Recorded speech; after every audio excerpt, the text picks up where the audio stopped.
Hello and namaste everyone. We all are looking for healing different aspects of our lives, physical, mental, emotional states.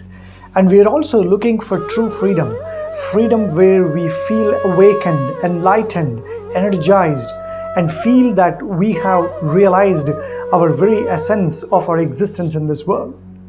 Interestingly, healing and enlightenment actually go together because when you want to be healed, you need to be working on yourself at a physical, mental, emotional level, which means that you need to be knowing about yourself.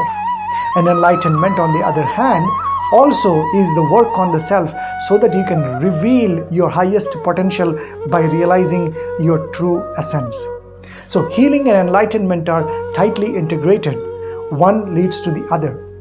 And in this online Sookshma meditation retreat on September 17th, you will get an opportunity to experience both in one shot. You will have ancient sage Sunita Amma with her pure divine vibrations help us heal and also experience our highest potential. And I'll be there to share with you the science and wisdom behind all this simple process of Sookshma healing. I hope to see you there on September 17th.